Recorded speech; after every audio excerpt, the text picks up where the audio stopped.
নমস্কার বন্ধুরা, আবারও কিন্তু চলে এসেছি আরও একটি রেসিপি নিয়ে। মুচমুচে টেস্টি লোটে মাছের ফ্রাই। তো খেতে কিন্তু অসাধারণ লাগে বন্ধুরা, তো একবার হলেও বাড়িতে ট্রাই করবেন। তো চলুন দেরি না করে মূল রেসিপিতে ফেরা যাক। তো এর জন্য আমি নিয়ে নিয়েছি বেশ কিছুটা লোটে মাছ। এগুলো আমি ধুয়ে পরিষ্কার করে নিয়েছি। এবারে কিন্তু আমি 1 চামচ মতন লেবু রস এর মধ্যে দিয়ে দেবো।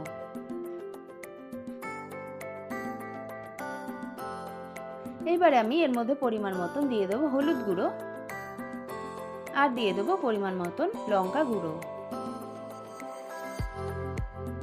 এবারে আমি 1 চামচ মতন আদা রসুন পেস্ট অ্যাড করে দেব,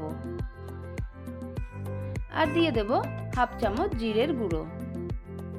তো এবারে আমি এটা হাতের সাহায্যে কিন্তু মেখে রেখে দেব 1 ঘন্টা। তো এবার আমি একটা ব্যাটার বানিয়ে নেব। তার জন্য আমি একটা বোল নিয়ে নিয়েছি, আর নিয়ে নিয়েছি 1 বাটি বেসন। এবার আমি এর মধ্যে দিয়ে দেবো পরিমাণ মতন লবণ, আর দিয়ে দেবো পরিমাণ মতন হলুদ গুঁড়ো। এবারে দিয়ে দেবো রঙের জন্য কাশ্মীরি লঙ্কার গুঁড়ো হাফ চামচ, আর দিয়ে দেবো গোলমরিচ গুঁড়ো হাফ চামচ।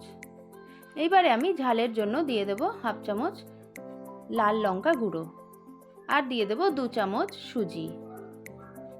এইবারে আমি দিয়ে দেবো হাফ চামচ বেকিং সোডা। তো আমি এখন জল দিয়ে এটাকে কিন্তু একটা ব্যাটার বানিয়ে নেব। অল্প অল্প জল দিয়ে, একেবারে কিন্তু জল দিতে যাবেন না, অল্প অল্প জল দিয়ে বানিয়ে নেবেন। তো আমার ব্যাটার হয়ে গেছে। এইবারে কিন্তু আমি লোটে মাছগুলোয় নুন দিয়ে দেব। আমি প্রথমে কিন্তু নুন দেইনি, তাহলে কিন্তু লোটে মাছটা জল ছেড়ে দিত। তো এবার আমি কিছু স্টিক নিয়ে নেব এরকম।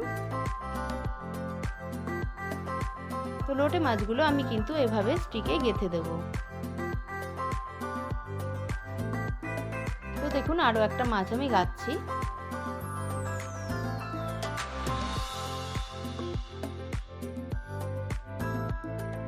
তো এইভাবে আমি সমস্ত মাছই কিন্তু গেঁথে নেব।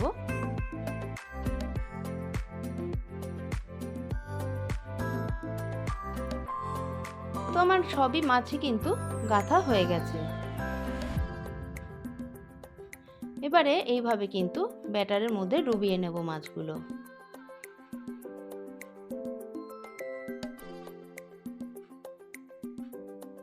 এদিকে আমি গ্যাসে একটা প্যান বসিয়ে দিয়েছি। প্যানে দিয়ে দিয়েছি পরিমাণ মতন সাদা তেল।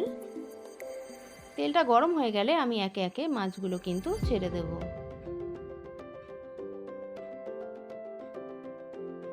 তো এই সময় হিটটা কিন্তু লো টু মিডিয়াম রাখবেন, হাই হিটে কিন্তু করবেন না, তাহলে মাছগুলো সেদ্ধ হবে না বা তাড়াতাড়ি পুড়ে যাবে।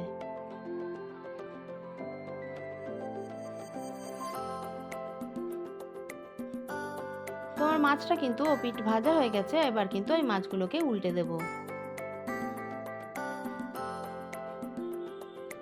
তো মাছগুলো উল্টে নিয়েছি আর ভেজেও নিয়েছি। এবার কিন্তু ওই মাছগুলো তুলে নেব। এবার আরও যে মাছগুলো ছিল সেগুলোও কিন্তু আমি একইভাবে ভেজে নেব।